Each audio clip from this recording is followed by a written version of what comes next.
Hello everyone, tarot with Sharma Shivika में मैं अपने सभी व्यूअर्स का बहुत सारा वेलकम करती हूँ।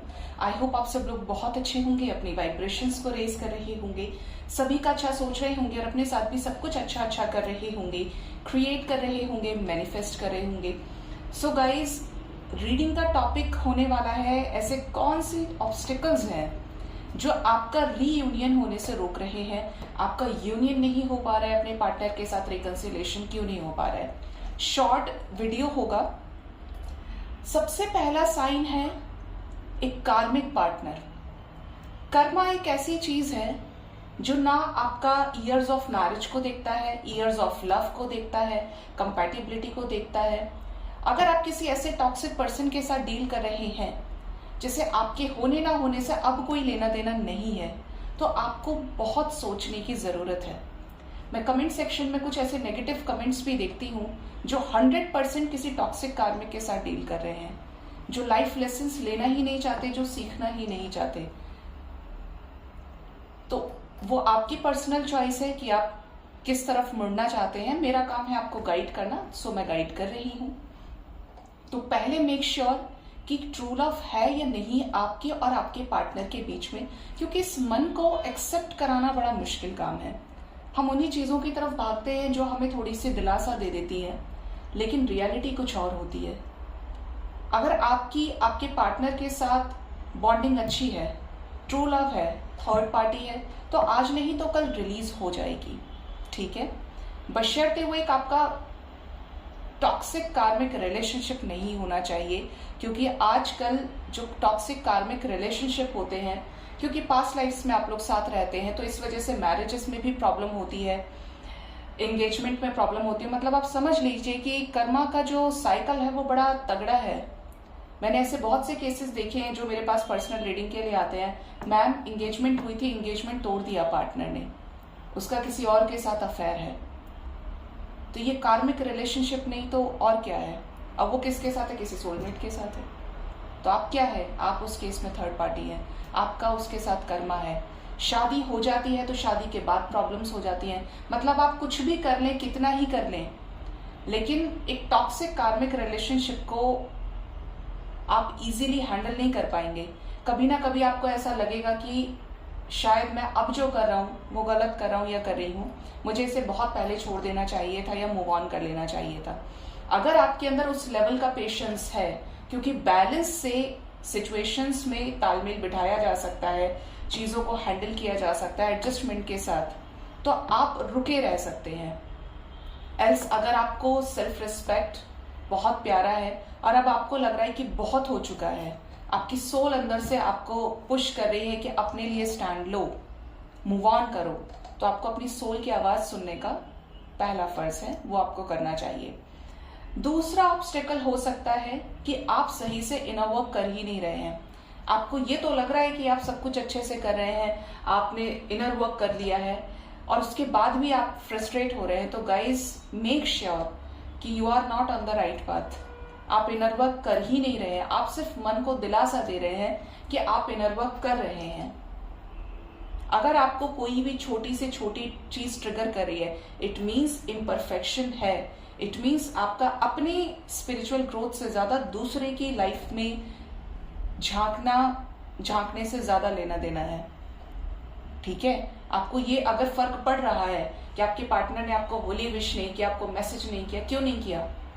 आप तो बहुत बैलेंस्ड है, आप तो बहुत इनर वर्क कर रहे हैं। तो जो बैलेंस की स्टेट होती है, उस सेल्फ लव की इतनी हायर स्टेज होती है ना कि वो आपको कोई भी छोटी से छोटी चीज ट्रिगर नहीं कर सकती। बैलेंस मतलब बैलेंस, उसके ऊपर कोई कंडीशन अप्लाई नहीं होती।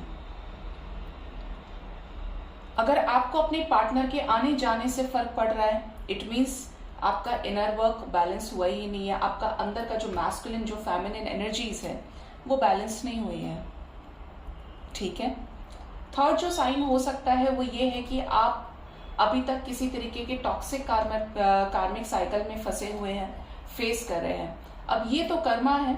अगर आप अच्छे से चीजों को डील करते हैं तो जो दुख तकलीफ है वो आपको महसूस नहीं होती। जैसे हम एक पेन किलर ले लेते हैं।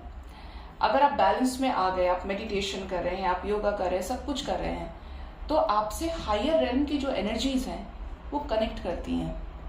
खुद ही आपको बताती है आपके ड्रीम्स में आके, आपको ऐसे साइंस, ऐसे सिंक्रोनिसिटीज के थ्रू जो बहुत हायर वाइब्रेशन में असेंड कर जाते हैं कि देखो अब तुमको ऐसे करना है, ये चीज ऐसे तुम्हारे लिए हो रही है, परेशान मत हो, हम सब तुम्हारे साथ हैं। अगर आपकी इस तरीके की एनर्जी है तो मैं कह सकती हूँ कि आपका रिकंसिलेशन कोई रोक नहीं सकता, क्योंकि आपको सारे साइंस तो एंजल्स और डिवाइन दे रहे हैं, क्योंकि आपने 3D की चीजों से खुद को डिटैच कर लिया है। आप उस 5D से कनेक्ट कर रहे हैं जिसमें पूरी सृष्टि समा सकती है। ठीक है। 4th साइन हो सकता है कि आप इनर वर्क भी नहीं कर रहे, मैनिफेस्ट भी नहीं कर रहे, आप नेगेटिव चीजों की वजह से खुद को नेगेटिव कर ले रहे हैं। या तो आपको ट्रस्ट नहीं है क्योंकि आपका 4-5 साल से सेपरेशन है, 4-5 महीने से सेपरेशन है। तो मैं हमेशा एक चीज बोलती हूँ हायर वाइब्रेशन में असेंड करने के लिए कि आप सबसे पहले एक्सपेक्टेशंस को खत्म करिए। एक दिन में तो खत्म नहीं होगी, लेकिन प्रैक्टिस से खत्म होगी। खुद को उन एक्टिविटीज में लगाइए जो आपको खुशी देती है, बशर्ते वो सही हो, आप किसी गलत रास्ते पे न जा रहे हो। अपने आप को डिवाइन से कनेक्ट कीजिए।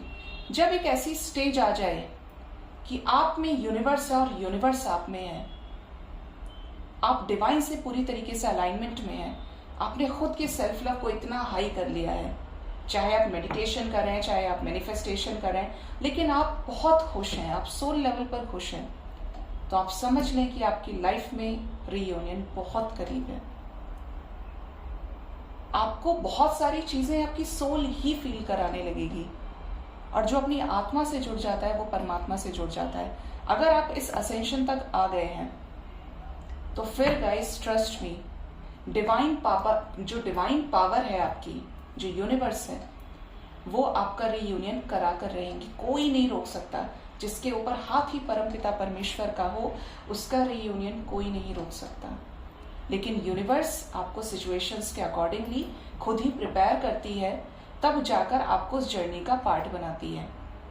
एक जो मेरे माइंड में मुझे क्लिक हो रहा है, जो साइन मुझे मिल रहा है, वो ये भी है कि हो सकता है आप किसी ट्विन फ्लेम जर्नी का पार्ट हो या किसी higher level of divine connection से डील कर रहे हो, क्योंकि मुश्किलें उसमें भी ज्यादा होती हैं, बट इम्पॉसिबल नहीं होता है। उसी तरीके का असेंशन, उसी तरीके का सोल एनहेंसमेंट हो गया, आपका सोल से अलाइनमेंट हो गया। अगर आपके अंदर एक लॉट ऑफ पेशेंस है, अगर आप बहुत ज्यादा पेशेंस के साथ पॉजिटिव होकर डिवाइन के मैसेजेस को ले रहे हैं, रिसीव कर रहे हैं, तब भी 100% आपका रिकंसिलेशन होकर रहेगा। तो आप चूज कर सकते हैं आप किस स्टेज पर चल रहे हैं, आप कुछ चीजों को फॉलो कर रहे हैं या नहीं कर रहे हैं, या सिर्फ अपने मन की संतुष्टि के लिए वो चीजें बोल देते हैं लेकिन अंदर से आप कुछ भी फील नहीं कर रहे। क्योंकि जब तक आपको अंदर से फील नहीं होगा, तब तक बाहर जो भी चीज आप कर रहे हैं वो सब कुछ दिखावा है, सब कुछ आडंबर है। ठीक है, क्योंकि हम अपने मन को बहलाना बहुत अच्छे से जानते हैं, लेकिन जब रियलिटी की बात आती है तो हमें बुरा लग जाता है। ठीक है, कुछ लोग मुझे बोलते हैं कि मैम हम मैनिफेस्ट भी कर रहे हैं, हम 2 साल से मैनिफेस्ट कर रहे हैं, 3 साल से मैनिफेस्ट कर रहे हैं, बट कुछ भी नहीं हो रहा है। तो गाइज, अगर आप एग्जाम में फेल हो रहे हैं तो या तो हो सकता है आपकी प्रिपरेशन आपने की हो लेकिन उसका डायरेक्शन सही नहीं हो, या वो स्ट्रीम आपके लिए सही नहीं है। कुछ तो ऐसी कमी है जिसका निरीक्षण होना बहुत ज्यादा जरूरी है। उसको आइडेंटिफाई करने की कोशिश करें, क्योंकि इस दुनिया में कोई भी ऐसा नहीं है जो परफेक्ट है। कहीं कुछ तो कमी है जिसकी वजह से चीजें कंप्लीशन पर नहीं आ रही हैं। ये कुछ साइंस हो सकते हैं, आप नोटिस कर सकते हैं। सो गाइज, ये थे आपकी गाइडेंस रिकंसिलेशन के रिगार्डिंग। होप इससे आपको गाइडेंस मिली होगी। जरूर से फॉलो करने की कोशिश करें, और प्लीज भगवान के साथ किसी भी तरीके की कंडीशन ना रखें। डिवाइन पावर से, इस समस्त सृष्टि से प्रेम के साथ काम लें, अपनी वाइब्रेशन को हाई रखें। Thank you so much, bye bye, take care.